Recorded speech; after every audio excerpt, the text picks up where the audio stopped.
Hey everyone, it's Leo Young here, and this is the weekend review from November 12th to November 18th, which is today. So I want to start off with what we've gone over for the past week, such as James Franco is currently in talks with Fox to star as an iconic X-Men character, Multiple Man. Currently, Fox is working on the spin-offs Deadpool 2 and the New Mutants, so the addition of Jamie Madrox, aka Multiple Man, to their roster of ever-growing comic book characters does not seem too far-fetched. Right now, Alan Heinberg, writer for Wonder Woman, is set to work on a script, and Simon Kinberg is set as the producer, along with Franco and Ramona Films. On Sony's side, Sony is also planning to release a new spin-off based off another Spider-Man character. Though he's not as well known as Black Cat or Venom, Morbius the Living Vampire could be the opening for Sony to bank on the darker side of comic book film, as most of their lineups consist of villains. With Fox and Marvel focusing more on the heroes, Sony could possibly make a move on monopolizing on the more aggressive or darker side of the comic book genre. Spider-Man is said to have one of the most interesting rogues galleries on the Marvel side, while DC, some people would say Batman or Flash. So for Sony to actually look at this and go like, we can use this, that's a pretty good idea. Writers Burke Sharpless and Matt Sazama are penning the script. On the Warner Brothers side of things, rumors have begun to spread as actor Jake Gyllenhaal is going to replace Ben Affleck as Batman. The news of Affleck stepping down as the director for the upcoming solo film, The Batman, and other movies made by DC could be the fan to the flame for these rumors. However, during an interview between John Campea of Collider and Matt Reeves, the new director/writer of The Batman, Campea was able to learn that Reeves does have another actor in mind in case Ben Affleck steps down as Batman. Other interesting news, the Infinity War trailer images have leaked out on the web. They don't give a lot of insight, but it's still a good indication that the trailer is close to being presentable. Like I said, the Russo brothers released on their Instagram a video of that man talking about fine wine. It takes time, but since we're already getting trailers, like stuff like this, when the Avengers Age of Ultron trailer was leaked, Marvel and Disney kind of went hunting for that guy. So it's very good to see that we're at least getting images and Marvel isn't freaking out, which means we're coming very close. So maybe Thanksgiving, I don't want to say, but for smaller, more gaming-centric or internet-centric news, Rooster Teeth's Let's Play network adds 3 new personalities to the fold. Actor James Buckley and his YouTube channel Completed It Mate, and Tomato Gaming and Bed Bananas. The first live-action Pokemon, Detective Pikachu, has its first actor. Justice Smith, actor from movies such as The Get Down, is to play one of the lead characters in the movie. Goosebumps director Rob Letterman is set to head the film, and the script is to be written by Nicole Perlman, who worked on Guardians of the Galaxy, and Alex Hirsch, the creator of Gravity Falls. And finally, last but not least, after weeks, or months for some people, of backlash from the fans, EA finally suspends microtransactions from Star Wars Battlefront 2 in hopes to find a better way of balancing their in-game currency setup. Now, that's all we've gone over this week. These are a few stories that we were unable to meet until, I want to say yesterday. So right off the bat, this is not new, but this is coming up.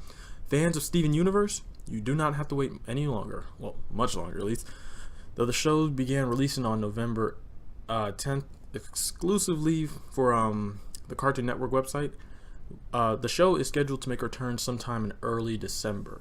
So if you're wondering, where's Steven Universe? Cartoon Network had begun releasing episodes on their website, so you would have to go over there. But the episodes are coming out. I don't know anything else about it. I love the show, so I'm very excited to see it. I just don't want to go over to Cartoon Network. So you and us, me and you, we're on the same boat here. On the tech side, Business Insider reports, and Business Insider seems to have a thing with Snapchat, that Snapchat is planning to set a new targeting filters for brands to be able to market to users. Audience filters, as Snapchat is calling them, allows brands to target users with a sponsored filter based on things including location, interest, age, and time of day. The example given was a brand running an audience filter could have 3 different sponsored filters appear for users during the morning, afternoon, and evening. This is a big move for Snapchat, as the company made close to $208 million their third quarter just based off of advertising alone this year. And I would say, do you love to watch TV? TechHive shares the details on Didya, a company down in Silicon Valley. Didya is preparing to allow you to do just that by setting TV for streaming on apps and web browsers. So, your phone. As they're located on the west coast of the United States, locations like San Francisco Bay and Phoenix have access to this service, and the company plans to hit the 40 biggest metropolitan areas by the end of 2019. Though this isn't the first time a company has tried to do this, Didya is playing their cards right and following all the right channels. The last company, I do not remember their name, I think it was Aereo or something, they got sued because they were just doing it. And finally, another sexual harassment allegation has heaved up everything for another work in the industry. We don't really like talking about this type of stuff, but I feel that it does affect something that's coming up. Creator of the AMC TV series Mad Men, Matthew Weiner, was accused of harassing a former writer for the show, Kater Gordon, on November 9th. Weiner had told her as she was working on the script for the show that she owed it to him to see her naked.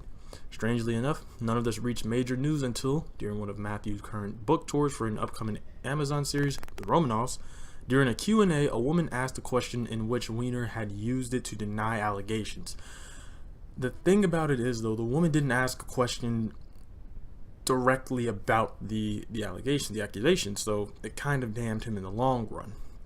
Now, during another event in San Francisco, Weiner was asked specific questions relating to Kater.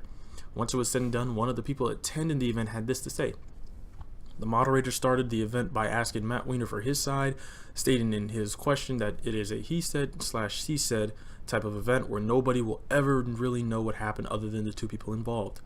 Weiner said that the allegations are not true, and then he deflected to his involvement with Planned Parenthood and the ACLU. It felt like he was saying, I made my life's work and passion to be about this issue, so he doesn't know why someone would accuse him of doing something that he's fought against. He'd finished by saying that Weiner denied claims by saying they were untrue. However, when his representatives responded to Gordon's claims, he said that he, quote-unquote, does not remember saying this comment, nor does it reflect a comment he would say to any colleague. And that is about all that we've been able to find. There's definitely a whole lot more going on out there in the entertainment world, but right now we felt that the biggest story for gaming is definitely the EA and suspending all of their in-game transactions. My favorite one, Steven Universe, is coming back, but I'm really curious about the first two, which is Morbius and James Franco becoming Multiple Man. I'm got my fingers crossed that I'm hoping that something actually does come of it, but if it doesn't, oh well. Anyways, I hope you guys did find this informative. If any of you did, please do not forget to hit the subscribe button to get access to our notification gong to be updated to our next videos. If you want to support the channel, like, comment, share with your friends and family. Once again, I'm Leo Young because I have a very forgettable face and voice, and I will gladly see you in the next one. Stay impressive.